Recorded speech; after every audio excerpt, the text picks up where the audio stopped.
Hello and welcome to the news. To present, my name is Jeffrey Siambo. Top stories in the news. Police in Lusaka have arrested a woman who set on fire her 12-year-old biological daughter using kerosene. President Edgar says no law of confidentiality will be broken in the policy to conduct mandatory HIV testing, counseling and treatment. The news in detail.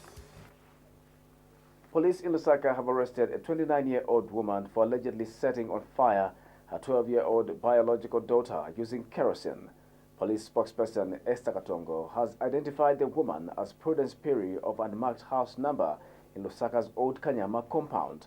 Ms. Katongo says the suspect was apprehended by concerned members of the public who later surrendered her to police. She says this happened on the 24th of August 2017 at about 17 hours in Old Kanyama compound.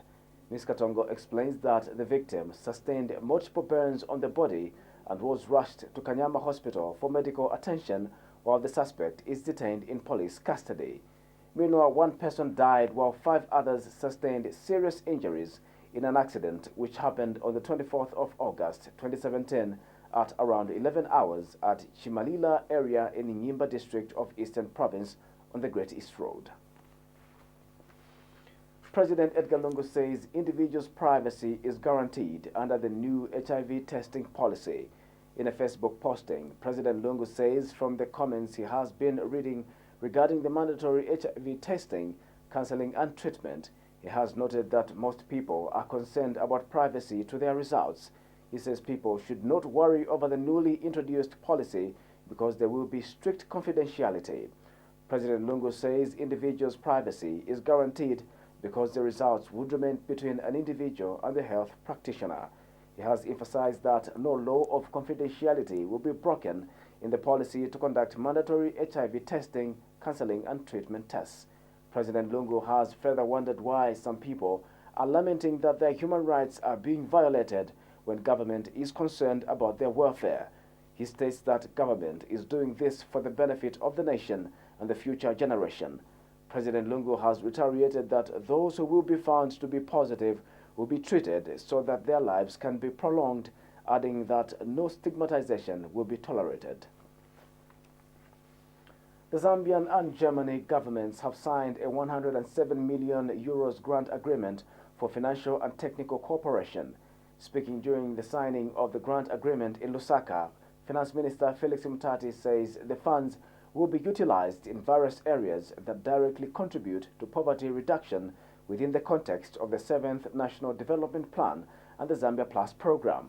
Mr. Mtati says part of the funds will be used for decentralization development through district infrastructure, which will see the construction of bus stations and markets to a tune of 5 million euros, as well as fund the urban water supply and sanitation project in Chipata up to 8 million euros.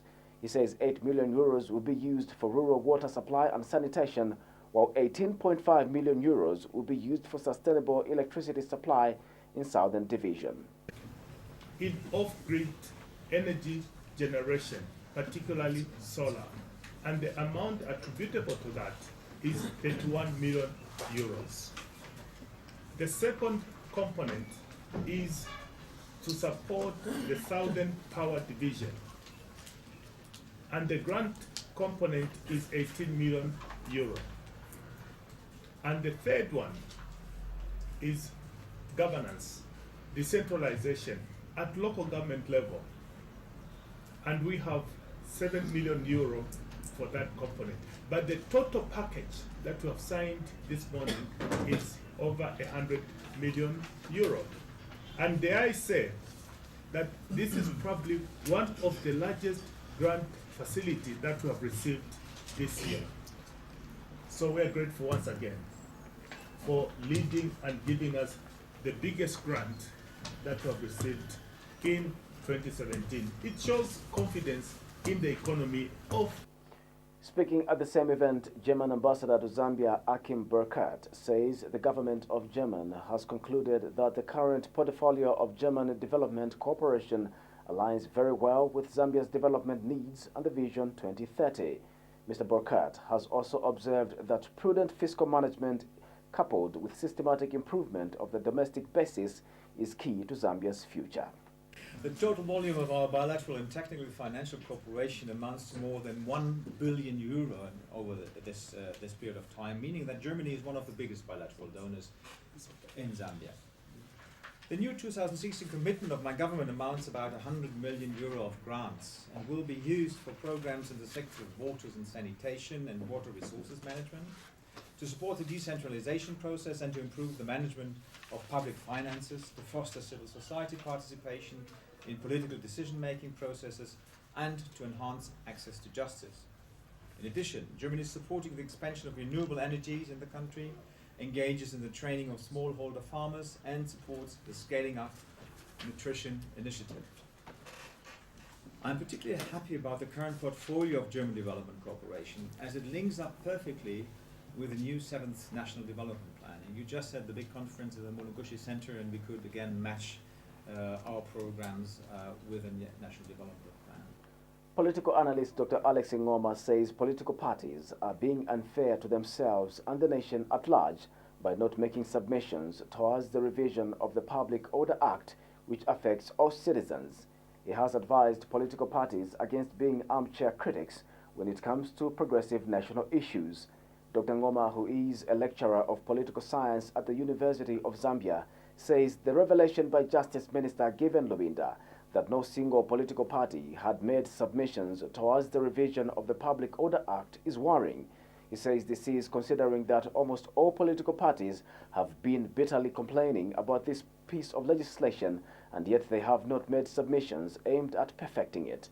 Dr. Ngoma says it is therefore expected at this point that political parties who avoid talking about the law because they would not be taken seriously due to their failure to take advantage of the opportunity provided by the government to review this controversial piece of legislation.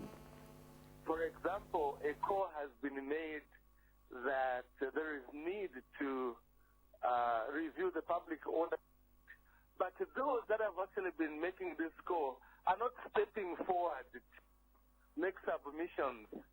It is extremely important for all of us as a people to avoid being armchair critics, people who criticize and condemn, but never step forward to bring any constructive suggestions whatsoever. So I'm appealing to all those that feel that the Public Order Act should be reformed to go ahead and make submissions and suggestions as to how it can be reformed, to make sure that it doesn't continue to source of conflict like we've seen in the past. People have actually been saying that the application of the Act has been selective. So the way forward then is, how should it be reformed? Make sure that it stops being selective, to make sure that it serves the purpose which is meant to serve. Government has disclosed that the construction of the $2.3 billion Chipata-Petauke-Serenje railway line is expected to start next year. Transport and Communications Minister Brian Mushimba says the project will enhance Zambia's regional trade and transport competitiveness. He says government has completed the major step of the environmental impact assessment for the construction of the Greenfield Red Line. Mr. Mushimba says the $2.3 billion project will be funded by the Chinese government and is expected to create 8,000 direct jobs during the construction period. He states that government has since submitted the environmental impact assessment report to the Zambia Environmental Management Authority, ZEMA, for approval. Mr. Mushimba says that funding for the 388.8-kilometer railway line is part of the $60 billion funds committed to infrastructure development in Africa by Chinese President Xi Jinping in South Africa 2 years ago. The project will provide an alternative trade route to the east coast of Africa via the port of Nacala in Mozambique. The Islamic Supreme Council of Zambia has called for clarity from government with regards to the much talked about new policy on HIV counseling and testing. Council President Sujo Zimba says people are left to wonder whether it is mandatory or routine due to the continued contradictory statements on the matter coming from government officials. He notes that President Edgar has maintained that it is mandatory testing, while on the other hand, the Minister of Health says it is routine testing. Mr. Zimba has, however, welcomed the intention of the policy for people to test for HIV and know their status. He has since encouraged people not to be scared or panic because this is aimed at improving their health status. Mr. Zimba has also challenged leaders to lead by example by testing for HIV publicly to motivate Zambians to follow suit. In our country, it's very important, especially for our leaders. They should lead as of course, they are the leaders, isn't it? Leaders examples, so we should we'll follow them when they start. Especially ministers, if they start, we see ministers being tested on ZNBC, all of us should also follow. But that is a very good move by the president.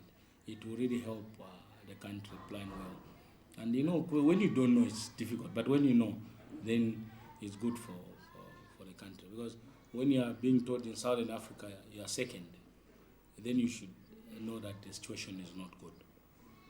So let it be mandatory. But let our leaders, the ministers, the members of parliament, the UPND leadership, the PF leadership, all of them should be tested publicly. ZRA officers, the entire ZRA, starting from the Director General, let them be tested publicly so that way people should know that this is a serious matter. You know, then we should also know what next. Now that people have been tested, then what next? If we because you know, the figures they are giving, we might discover that 90%, maybe 75% of Zambians are sick, and we've been hiding this information. So it will help to give the correct information on the HIV status of that. Ministry of Health Permanent Secretary for Administration, Dr. Kennedy Malama, says the country risks losing the gains it has made in the fight against HIV if Zambians do not attach a positive approach towards the fight. Dr. Malama says the ministry's focus is to ensure that Zambians take HIV testing as an opportunity for everyone to know their status. He tells Q News that trivializing HIV testing is at the country's own peril. Dr. Malama says it is devastating to note that people continue trooping to hospitals with advanced AIDS when it can be contained in its early stages. The Permanent Secretary says this should not be the case as the country has the necessary information and resources to ensure that HIV is contained and doesn't develop into AIDS. And also are privy to the information we receive. We are very, very concerned with the HIV landscape for Zambia at the moment. We've made a lot of positive gains over the years. Remember, HIV first confirmed in Zambia about 1984. We've made a lot of gains, but where we've reached as a country, it's a point where if we don't take necessary steps, we are going to lose all these gains. Even as we are seated here, we go to our hospitals, we are still seeing people coming with AIDS. Remember AIDS? I'm not saying with HIV, with AIDS. In other words, someone has developed the disease and the immunity is damaged. And that already makes it very difficult even for treatment to be effective. But now, with all the evidence we have an opportunity to actually detect the HIV infection before it damages the immunity so much. So, and this is the focus, to ensure that all Zambians, they take HIV not as a stigmatized test, not as a bad test, but as an opportunity for all of us in this country to know our HIV status. Those who are positive immediately put on treatment. Those who are negative, as the Honorable Minister said, they are supported and empowered to remain negative. So, trivializing this call to ensure that we promote universal HIV testing, counseling, and treatment, it's at our own peril as a country. The opposition National Restoration Party, NAREP, has asked President Edgar to find time to sit with opposition political parties in the country instead of rushing to meet with South African opposition leaders. NAREP spokesperson Wally Anondo says there is need for the president to meet all opposition political parties in Zambia in order to come up with mechanisms that will assist the country move forward in terms of development. Mr. Nondo says there is need for the head of state to engage all political stakeholders in the country and see how best they can help advance the development of the country. Government says it has identified the small and medium enterprise sector as pivotal in promoting grassroots economic growth and equitable, sustainable development in the country. Commerce, Trade and Industry Minister Margaret Mwanakatwe says it is for this reason that government is paying particular attention to this sector so that the policy of job creation can be translated into tangible results. Speaking during the Zambia Institute of Marketing Zim 4th graduation ceremony, Mrs. Mwanakatwe has observed that many successful economies of the world today started by growing the small and medium entrepreneurship sector. In a speech read on her behalf by the ministry's chief economist, Sunday Chikoti, Mrs. Mwanakatwe has since praised the efforts made by the Zambia Institute of Marketing in addressing unemployment in the country through their various programs by creating entrepreneurs among young people. She has since encouraged the Institute to continue collaborating with other examining bodies both at local and international levels so that graduates have the opportunity of obtaining highly regarded professional qualifications. Mrs. Mwanakatwe has also urged students to add value to organizations they will be working for because employers are looking for a positive attitude. Speaking at the same event, Zim President Evans Muhanga said plans are underway to review the Zim Act so that the aspect of professionalism is enhanced. Mr. Muhanga says the review has reached an advanced stage and that the amendments may be effected during the next sitting of Parliament, which convenes next month. A traditional marriage counsellor has advised married couples to be extra careful with social media because of its negative impact on marriages. Patrick Mwansa says inasmuch as social media may help couples strengthen their bond, it also has serious repercussions on marriages. Mr. Mwansa, who is also a member of the Love, Sex and Marriage Lomase Foundation Zambia, says couples should strive to use social media to learn good values and not look for love or other negative things, as this will work against them. He says experience has shown that social media is also contributing to relationship breakups because some people cannot handle seeing their partners spend too much time on the internet. So people could learn of the values, they will learn how to love, to deepen their understanding of love, how to keep the husband, how to keep the wife. Then the other thing is that they will learn to respect extended families, you know? For example, there is the family of the husband, the family of the wife. They will learn those values through social media. Then, coming to the negative effects of social media is that it tends to abuse time. Some couples don't know how to differentiate the time to be allocated for social media and the time that is supposed to be spent with the family and husband. You find that nowadays most couples can't even cook, especially on the women aspect, can't cook for the husband. The husband will just come only to find the refined foods, you know, bought, because there was no time to prepare food on the part of the wife. The Southern Africa Cross-Border Traders Association says the stability of the kwacha against major convertible currencies is having a positive impact on cross-border business. Association Secretary General Jacob Makambwe has told QTV News that cross-border businessmen and women are no longer incurring losses as case was when the local currency was volatile. Mr. Makambwe says the stability of the kwacha has also resulted in increased trade. He says if this trend continues, the local people will benefit a lot in that they will be able to predict what is expected on the market. I'll say the currency stability has got a positive impact on business. And when you talk about stability in currency, it has got impact even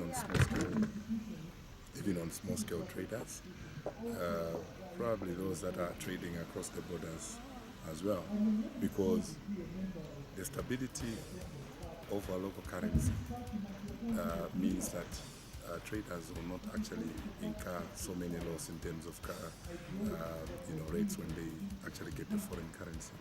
But again, also it increases the amount of goods they actually trading in.